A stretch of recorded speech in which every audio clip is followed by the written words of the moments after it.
So we're in my RX-7, we're cruising around.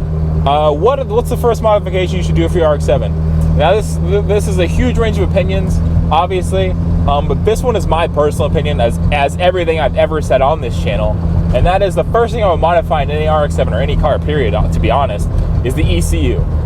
Modify the ECU. Why do I do the ECU first? And when I say modify, I mean buy a standalone ECU, a Microtech, a Haltech, both of which we sell in our store at rotorsmagazine.com. Microtech, Haltech are my two favorites. Microtech is super simple for anyone that wants to just learn how to tune. Haltech gives you the most control, gives you closed loop and open loop fueling, and allows you to actually let the car kind of make corrections as it goes, whereas a Microtech is kind of set in stone, and if you don't know what you're doing, you could very easily set the settings wrong on accident, and the car won't correct for it, and it can just run like shit. Whereas a Haltech, you can get it kind of decently close, and then the car will make corrections. Of course, you don't want it to sit in those corrections, but it'll make those corrections by itself. So it'll make itself, the Haltech will make itself run nice. You have to make the Microtech run nice. But I like them both. They have their strengths and disadvantages, of course. But I cannot, like the Haltech and the Microtech are two great ECUs. So after I've upgraded an ECU, I go to fuel. Why do I go to fuel next? Because fuel gives you overhead. For me, it's all about safety and overhead. I want to have overhead. I want to have peace of mind knowing that whatever modification I do is not going to put my engine at risk. So the more fuel I have, the more mods I can add on, or the more safety I have. So for instance, this car right now that I'm driving in has 1680cc primary injectors and 1680cc secondary injectors with a Walbro 45 fuel pump. That is a massive fuel setup for a street car. Now, if you're in a piston engine, that's an enormous power setup. That is the 800 to 900 horsepower range in a piston engine. On a rotary engine, 1680cc primaries, 1680cc secondaries, that's more in the 500 to 700 horsepower range. If you want to start maxing out fuel systems. Now, I'm not going to come close to maxing out fuel systems. My power goal is 500 horsepower. On gasoline with meth, that's pretty easy. On 85, that's kind of pushing it. I'd be more in the 470 range if you do fuel calculations, using some of the stuff I've seen on RX-7 Club. But so the only reason I do fuel is simply because of the overhead. I need the overhead. I want to know that I'm safe at the power level I'm operating at.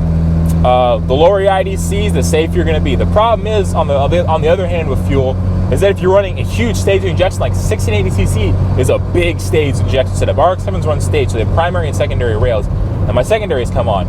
If you're running stage injection with enormous injectors, you might feel hesitation. It might not rev completely smooth, and it requires a lot of fine tuning to get it right. Now, I'm using older Bosch style 1680, so they're low Z, old tech, not completely accurate. They kind of just spray and pray fuel, and they kind of work. So this car doesn't idle quite correctly because the injectors are enormous in the beginning.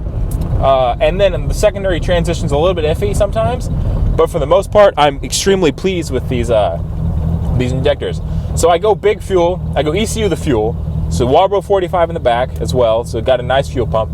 From there, then I can go whatever mod path I want to go. If I want to go pretty big turbo, I mean, a pretty standard turbo for RX-7s is going to be like a Turbonetic 60-to-1, modified Turbonetic 60-to-1, like a TO4B with the 60-to-1 compressor wheel, also known as a hybrid TO4, I think that's what it's called. Another solid turbo is coming into play. Obviously, the precision turbos are big across every car. Precision 62, 66s. This car had a 67, 66 at one time. I'm about to go back to it. The turbo actually ended up eating itself. One second, we'll give this thing a pull.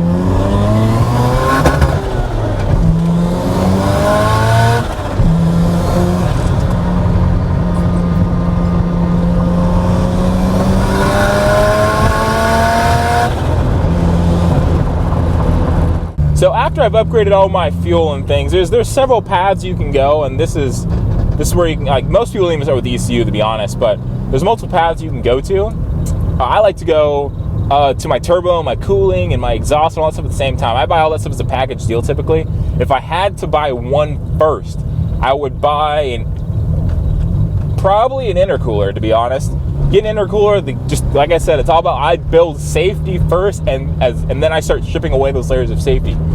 So for instance, like I said, I'll go ECU because that's the safest, fuel, which makes it safer, intercooler, which makes it even safer because you're going to start cooling down those air temps, reducing your knock probabilities. You're also going to want to do your radiator and your oil coolers, depending on which car you have. An FD, you're going to probably want to upgrade those oil coolers if you're running a base model, which only has one oil cooler, whereas the R2 has actually two, or the R1 has two. And with an FC, the oil cooler is not a big deal. The FC oil cooler is actually pretty sufficient for pretty much any setup, so don't really worry about the FC. FB, same thing. So we go cooling, radiator. Radiator needs to be changed across all the cars without a doubt. You want to get a nice big aluminum 3-row, probably a Koyo or something along those lines. Even people use eBay ones all day long. I know that Project Poverty uses an eBay one to great effect.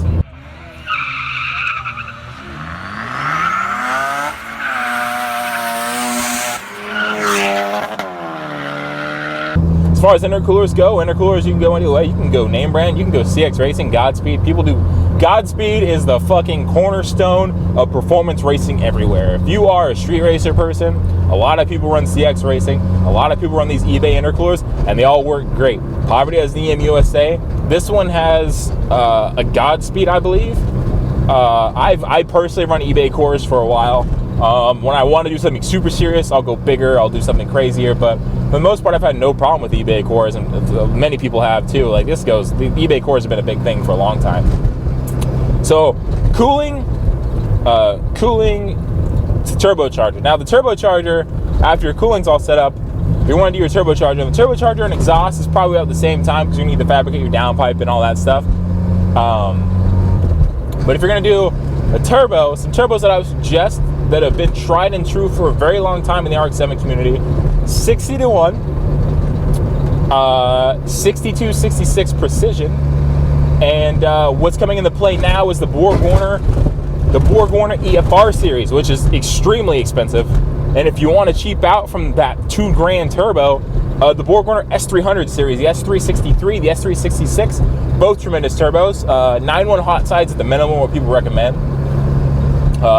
Any of those turbos I just listed are going to get you in that mid 400 horsepower range pretty easily, pretty reliably, pretty safely. If you want to go bigger, I mean like big ports, big all this stuff, like you're going to want to run like an S475 or any of those just gigantic turbos, like 70mm precision, all that stuff. Those get, I'm not going to go into super detail on the huge turbo setups, but those are out there as well if you need to. But if you're watching this video, you probably don't want to get that deep into that stuff. So, past turbochargers. So let's talk about engine building, because this could be the beginning or the end of a build, to be honest. Honestly, should be the beginning of a major build. So what type of port should I match to my power level is a question that a lot of people want to know. And for a lot of people, to be completely honest, a stock port is more than enough. A stock port is a great port. Stock ports made 700 horsepower. Stock ports have low end torque. Stock ports work great. Stock port is not a problem. But the pretty typical port that most people run will be what's called either an extended port or a street port. A mild street, oh Jesus, I can't drive. A mild port or a mild street port, and just any sort of street port, which is just an extended port. There's no bridge, there's no added hole, like a bridge port or a semi-peripheral port or a peripheral port. For a street port, the street port is more than enough for anybody on the street. Hence the name street port. If you think you need a bridge port on the street, it's because you're fucking insane. And I have a bridge port, so I know. It's okay. I understand you like the brat.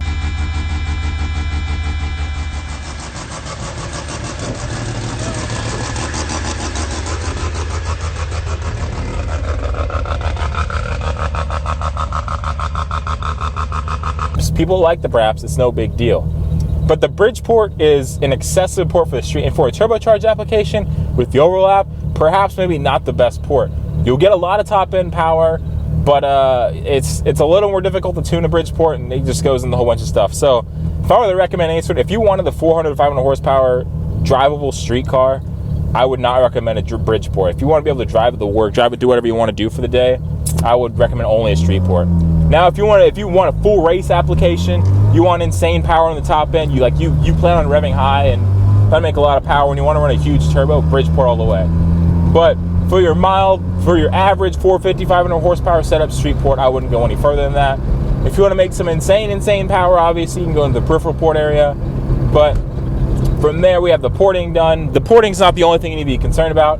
If you're running perhaps like a Turbo 2 RX-7, you're gonna need the dowel or stud or pin the engine. Why do you need to do that? And some of those words are interchangeable, sorry. But why do you need to do that?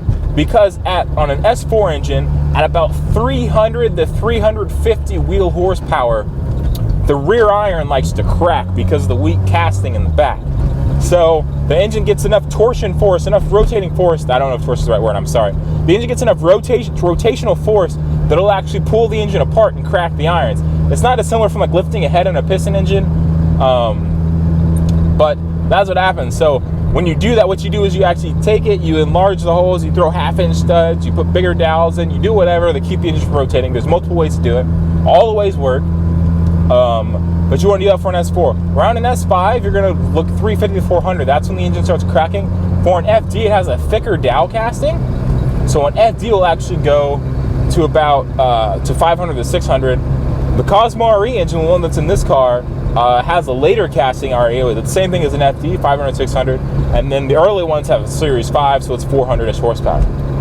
Now, dialing the engine lets you run high horsepower applications. It's not going to solve the cracking issue every time, but it's going to keep you from cracking at a mild horsepower range. So now you've got your porting done. You've got your engine reinforcement done. You've got your turbo done. You've got your cooling done. You've got your ECU done. You've got your fuel done. You've got all your supporting mods. That's really all you need to do. I know this video is a bit rambly. I'm going to make it a more official video later, but I figured I just want to put something out there. So, and I just wanted to drive and do whatever. So, if you have any questions, if you have any suggestions, 'cause I know I've left out things, I always leave out things. I'm just giving my general overview of how I do things. Feel free to leave a comment down below. If you like this video, subscribe. This is not a comment video on this channel. I just wanted to just kind of walk and talk and show off the car. But yeah, my name's Kenny McKee. This has been Rotos Magazine. If you like this video, check out these videos over here or wherever they are. And I'll see you guys in the next one.